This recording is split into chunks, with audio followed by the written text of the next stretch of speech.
नमस्कार विद्यार्थियों, प्रिय मित्रों। आज फिर सामाजिक पाठ में आप सबका स्वागत है। मौर्य वंश की चर्चा चल रही थी जिसमें हमने बिंदुसार तक पढ़ लिया था।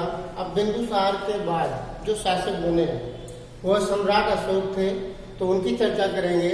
सम्राट अशोक का शासनकाल 273 से 232 ईसा पूर्व तक रहता। कई जगह ये 272 भी लिखा हुआ मिलता है, लेकिन आपकी जो क्लास सामाजिक 10 है उसमें 273 लिखा हुआ है, तो इसको ज्यादा महत्व दे। अब हम सम्राट अशोक की बात करते हैं, तो इसमें सबसे पहले ये सम्राट कैसे बने, तो उनकी चर्चा करते हैं कि इसमें जैन अनुश्रुतियों के अनुसार ये किस तरह सम्राट बनते हैं। जैन अनुश्रुतियों से हमें प्राप्त होता है कि जो अशोक सम्राट है वो बिंदुसार की इच्छा के विरुद्ध शासक बने थे। यानी बिंदुसार की इच्छा नहीं थी उन्हें शासक बनाने की, बिंदुसार की इच्छा के अनुसार। जो इनके पिताजी थे बिंदुसार की इच्छा के विरुद्ध, बिंदुसार की इच्छा के विरुद्ध ये मगध के सम्राट बनते हैं। बिंदुसार की इच्छा के विरुद्ध ही बनते हैं क्योंकि बिंदुसार ने अपने पुत्र, तो इनका एक और पुत्र था जिसका नाम था सुसीम को मगध का उत्तराधिकारी घोषित कर दिया था।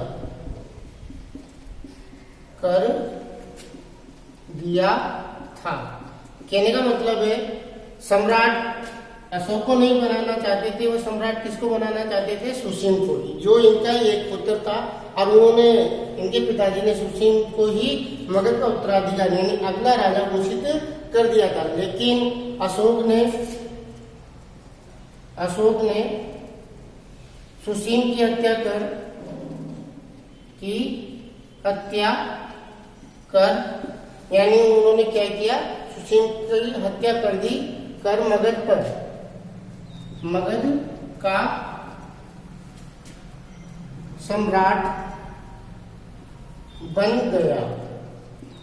यानी ये चीज हमें किस आधार पे पता लगी? जैन अनुश्रुतियों के अनुसार हमें पता लगती है कि बिंदुसार की इच्छा के विरुद्ध वह मगध सम्राट बनते हैं, क्योंकि जो बिंदुसार था वो अपने पुत्र सुसीम को राजा बनाना चाहता था, लेकिन अशोक ने क्या किया, सुसीम की हत्या कर दी और वहां का सम्राट बन गया। अब कुछ और जो इतिहासकार है वो मानते हैं, इतिहासकारों के अनुसार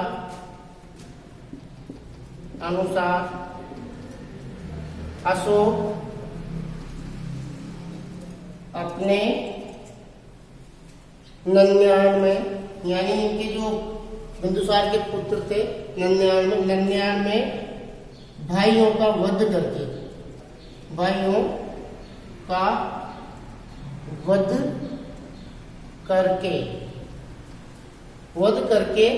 वो मगध सम्राट बना था। यानी ये तो थी उनकी सम्राट बनने की कहानी कि किस तरह अशोक सम्राट बनता है मगध का, जिसमें आपको केवल 3 बातें ध्यान में रखनी है कि बिंदुसार की इच्छा के विरुद्ध और सुसीम को मगध का उत्तराधिकारी घोषित कर दिया जाता है, फिर सुसीम की हत्या अशोक द्वारा कर दी जाती है। कुछ इतिहासकार ये भी मानते हैं कि अशोक ने अपने कुल 99 भाइयों का वध करके वह मगध का सम्राट बना था। ये उनके सम्राट के बारे में है। तो अशोक इस तरह सम्राट बनता है और 273 से 232 ईस्वी तक मगध पर अपना साम्राज्य स्थापित करता है। कुछ किताबों में या कुछ बुकों में 272 भी मिलता है, लेकिन आज की किताब में 273 है। तो आगे बढ़ते हैं। ऐसे अशोक मगध का सम्राट बनता है। फिर बाद में इनकी जो उपाधियां हैं,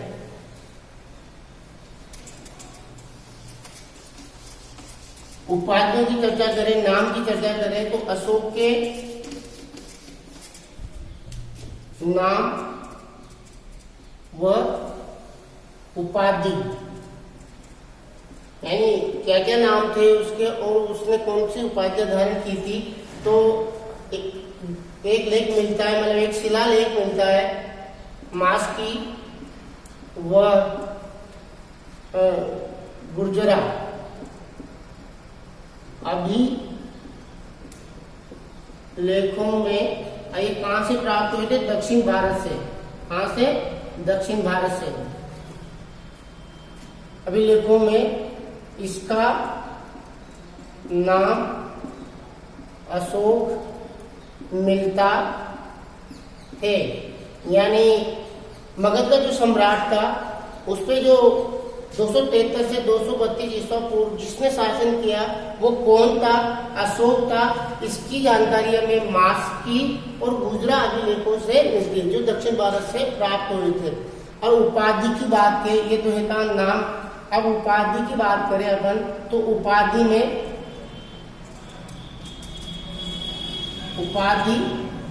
उपाधि इन्होंने देव नाम,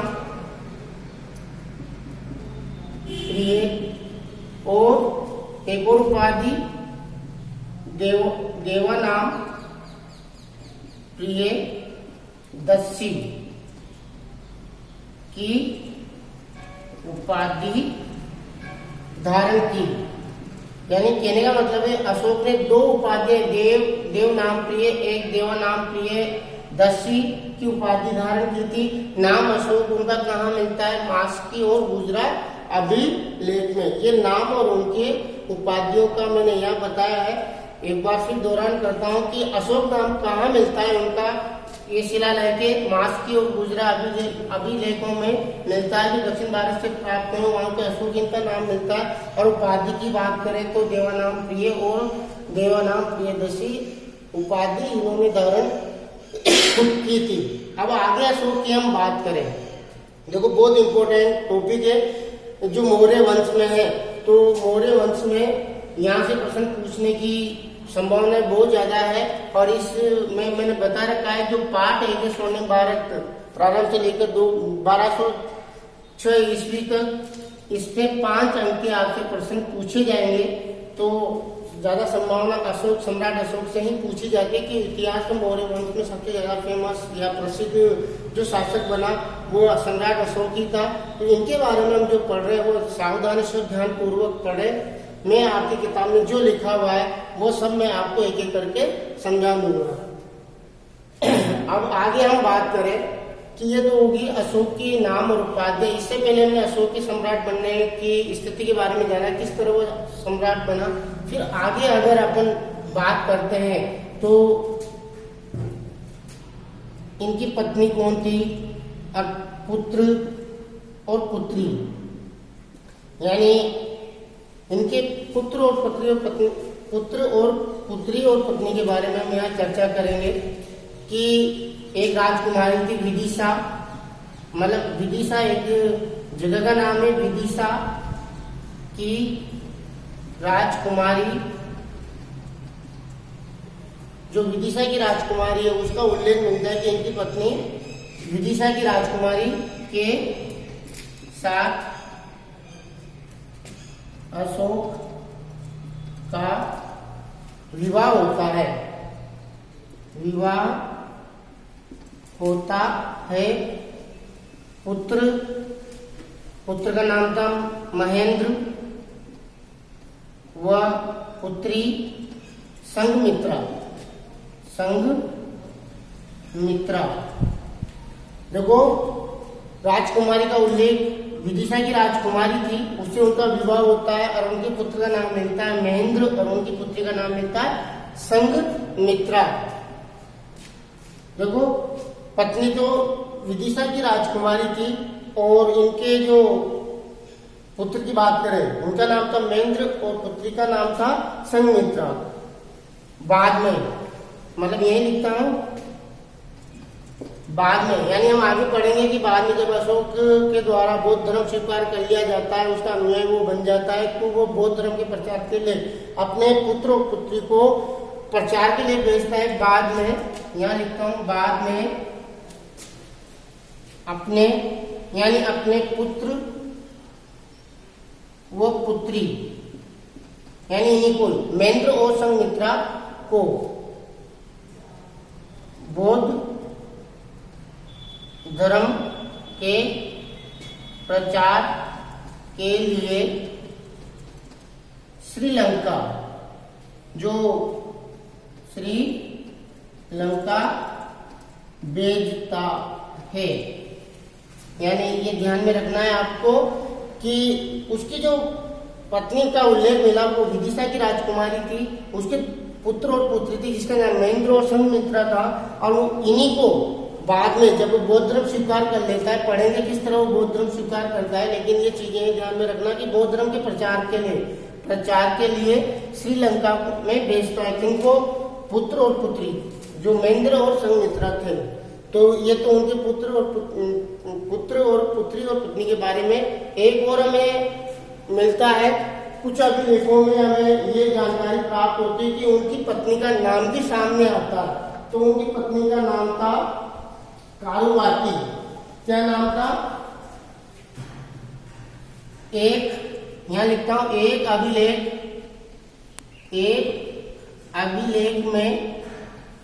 अभिलेख में अशोक की पत्नी का नाम कारुवाती, क्या मिलता है? कारुवाती मिलता है। यानी यहाँ उनकी पत्नी का नाम भी सामने आ गया। पत्नी का नाम कारुवाती, पुत्र का नाम महेंद्र और पुत्री का नाम संघमित्रा। तो ये उनके पत्नी, पुत्र और पुत्री के बारे में मैंने समझाया। तो हमने अशोक के नाम, उपाधि, पत्नी, पुत्र आदि, सम्राट कैसे बना, इनके बारे में चर्चा कर ली।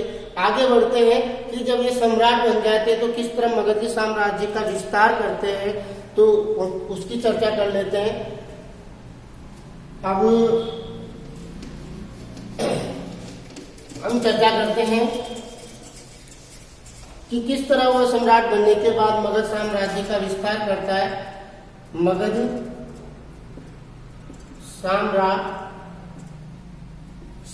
साम्राज्य का विस्तार, यानी जिस तरह चंद्रगुप्त ने एक अखंड भारत का निर्माण किया था, ऐसे ही अशोक ने भी सिंहासन पे बैठते, यानी गद्दी पे बैठते ही मगध का साम्राज्य का विस्तार करना प्रारंभ कर दिया था। यानी ये एक साम्राज्यवादी नीति वाला शासक था।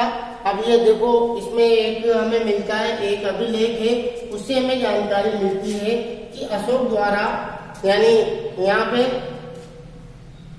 राजा अभिषेक के 7वें वर्ष में कश्मीर व खोतान, यानी एक जगह का नाम है खोतान, को मगध साम्राज्य में मिला लेता है। यानी यहाँ ध्यान में रखना है कि उसका राजा अभिषेक होने के बाद, यानी 7 वर्ष बाद वो कश्मीर, मतलब राजा अभिषेक के 7 वर्ष में वो कश्मीर और रेगिस्तान खोतान को मगध साम्राज्य में मिला लेता है। अब कंडीशन ये होती है कि अशोक के शासन काल में जो मगध साम्राज्य का विस्तार था, कहां से कहां तक था, देखो इसके, यानी अशोक के शासन काल में समूचा भारत, यानी संपूर्ण कह सकते हैं, संपूर्ण भारत तमिल प्रदेश के अतिरिक्त कहने का मतलब है संपूर्ण भारत, उसमें किसको छोड़ के, जो हमारा दक्षिण भारत में तमिलनाडु वाला क्षेत्र है उसको छोड़ के, उसके अतिरिक्त, कहने का मतलब इसके शासन काल में संपूर्ण भारत तमिल प्रदेश के अतिरिक्त, तमिल प्रदेश के अतिरिक्त मगध साम्राज्य में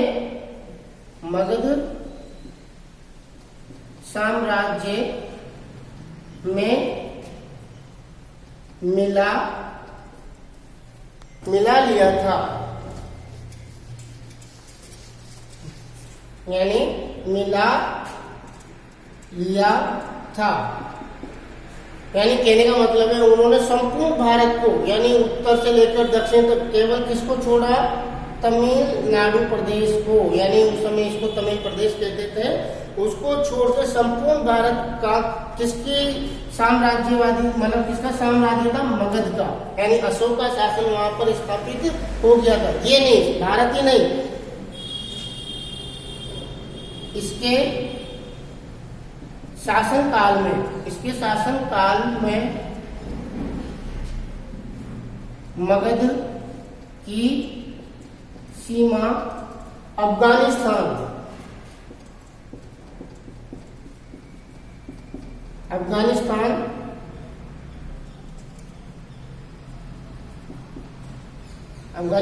तक फैली हुई थी। यानी इसने जो चंद्रगुप्त मौर्य था उससे भी अपना साम्राज्य विस्तार कर लिया था। एक तो संपूर्ण भारत, और उसने अपनी सीमाओं, मतलब मगध साम्राज्य को कहां तक फैला दिया था, अफगानिस्तान तक फैला दिया था। ये उसके साम्राज्यवादी नीति होने का हमें इससे पता लगता है किस तरह वह अपने मगध साम्राज्य के विस्तार में लगा हुआ था। अब बताओ, जब मगध साम्राज्य का विस्तार करेगा तो वो बहुत सारी रियासतों को, उनके राजाओं से युद्ध करेगा, और उनसे युद्ध करने के बाद उनको परास्त करेगा। यानी उसका जीवन काल आधा ऐसे निकल गया, उसने बहुत से राजाओं को अपना बंदी बना लिया था युद्ध करके। यानी उसकी एक ही सोच थी कि वो अपना राज्य जितना उसके उतना विस्तार कर सके, और उसके लिए उसको तत्पर रात दिन वो युद्ध के लिए तैयार रहता था। अब देखो, एक अशोक के जीवन में एक ऐसा मोड़ भी आता है जहां वो युद्ध करना ही छोड़ देता है। एक ऐसी घटना घटित होती है जिससे वह इस नीति को, साम्राज्यवादी नीति को, यानी युद्ध की नीति को छोड़ देता है। हम पढ़ेंगे, अगला टॉपिक यही रहेगा कि उसके जीवन में एक ऐसी घटना घटित होती है जिससे उसके इस नीति से मोह भंग हो जाता है और धर्म के मार्ग पे चल पड़ता है। तो अशोक की जो मगध साम्राज्य का विस्तार है वो इस तरह उसने फैलाया। अब आगे हम चर्चा करते हैं अशोक के बारे में।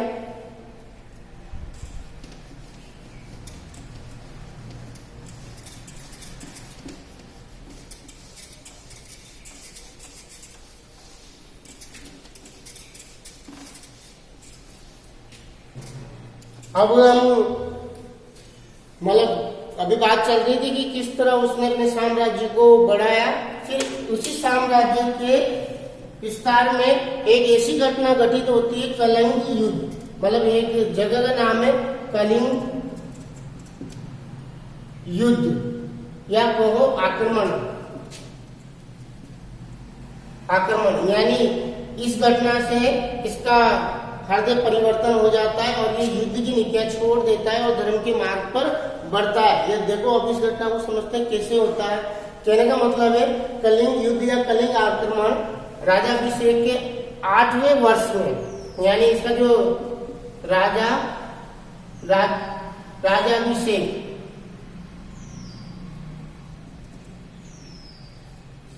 के 8वें वर्ष में, यानी टाइम पीरियड देखें तो 261 ईसा पूर्व में अशोक कलिंग, अब वर्तमान में इसको कहते हैं उड़ीसा, यानी जहां आज, मतलब उस समय कलिंग था, आज वहां कौन सा राज्य स्थित है, उड़ीसा। यानी कलिंग पर आक्रमण करता है। यानी यह उसने साम्राज्यवादी नीति के तहत उड़ीसा को, यानी कलिंग को अपने राज्य में मिलाने के लिए वो उस पर आक्रमण करता है। अपने राजाभिषेक के 8 वर्ष के बाद जब समय था 261 ईसा पूर्व में, तो एक अभिलेख के अनुसार, मतलब वहां कौन शासक था, वहां का शासक नंद राज था। ऐसा प्रमाण, यानी ये कहां से मिला हमें ऐसा प्रमाण हाथी गुफा अभिलेख से मिलता है। यानी कहने का मतलब यह है कि उसने 8 वर्ष में, यानी 261 में उसने कलिंग पे क्या किया, आक्रमण किया। और उस समय वहां का शासक कौन था, नंदराज। कौन था, नंदराज। तो वहां का शासक नंदराज था। इसका प्रमाण हमें किससे मिलता है, हाथी गुफा अभिलेख से मिलता है। अब आक्रमण कर दिया, आक्रमण करने से फिर ये भी यहाँ का जो शासक है अपने बचाव के लिए युद्ध करेगा, तो युद्ध में सेनाएं मारी जाती है। तो कहने का मतलब है, यहाँ लिखता हूं, इस युद्ध में लाखों सैनिक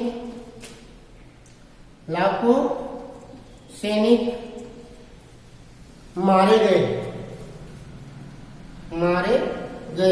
कहने का तात्पर्य, युद्ध हुआ, सम्राट की सेनाएं और नंदराज की सेनाएं आपस में युद्ध के मैदान में थी। तो परिणाम यह हुआ कि इस युद्ध में लाखों सैनिक मारे गए, हजारों घायल हो गए। तो अशोक जैसे ही युद्ध मैदान की तरफ घूमने जाता है, युद्ध संपन्न होने के बाद युद्ध वो जीत जाता है, सही है, नंदराज मारा जाता है, लेकिन वह घूमते घूमते युद्ध मैदान की तरफ निकलता है। और युद्ध मैदान में उसने देखा कि किसी का तो हाथ कटा हुआ है, किसी का पैर कटा हुआ है, किसी की गर्दन कटी हुई है, किसी का धड़ अलग है।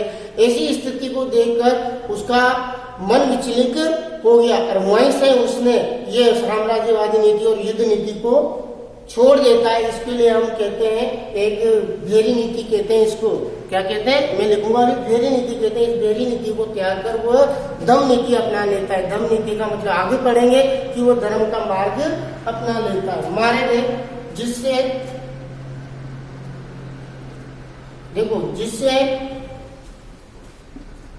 अशोक का हृदय परिवर्तन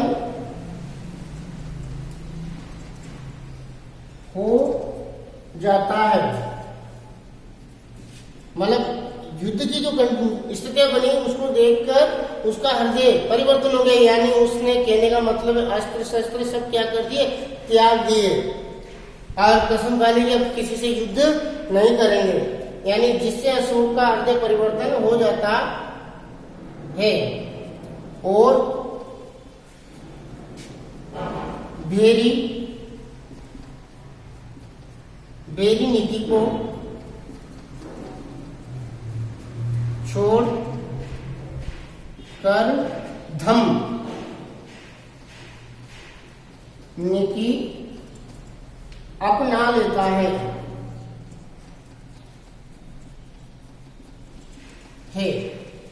यानी कहने का मतलब है, इस युद्ध से उसका इतना हृदय परिवर्तन हुआ कि उसकी जो साम्राज्यवादी नीति थी, यानी युद्ध करना, राज्यों को अपने में मिलाना, राजाओं को बंदी बनाना, ऐसे उसने इस युद्ध में जो उसने वो दृश्य देखा मैदान का, तो उससे उसका हृदय परिवर्तन हो गया।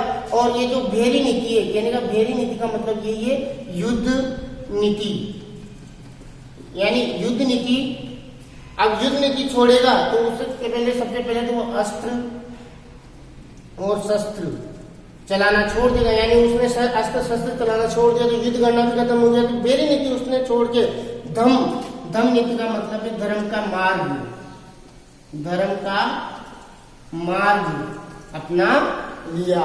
तो ये अशोक का, आज हमने उसका कैसे सम्राट बना, उसके नाम और उपाधियां कैसी थी, उसे इतिहास में किन नाम से और किन उपाधियों से जाना गया, फिर बाद में उसके पुत्र पुत्री पत्नी का क्या नाम मिलता है, फिर हमने इसके साम्राज्यवादी नीति के बारे में पढ़ा, किस तरह उसने संपूर्ण भारत, कोई नहीं अभी तो अफगानिस्तान तक अपनी सीमाएं फैला ली थी।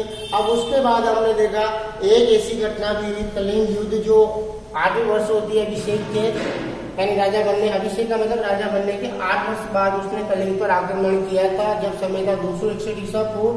तो उसमें किस तरह उसने भेरी नीति को त्याग कर धम्म नीति अपना ली। अब अशोक यहाँ से जो भी इतिहास में उसके जो भी कार्य उसने किए वो अगले नेक्स्ट वीडियो में हम पढ़ेंगे।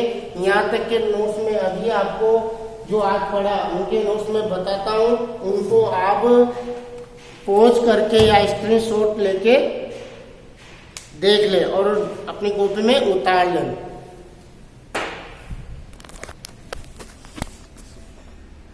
देखो आज हमने अशोक पढ़ा, ठीक है। अशोक के बाद हमने उसके नाम, उपाधि, पुत्र, पुत्री, मगध साम्राज्य का विस्तार, फिर कलिंग आक्रमण आदि के बारे में हमने पढ़ा, ठीक है। इसके नोट्स आप अच्छी तरह उतार लें। नेक्स्ट पार्ट में दोबारा फिर मिलेंगे, जब तक धन्यवाद।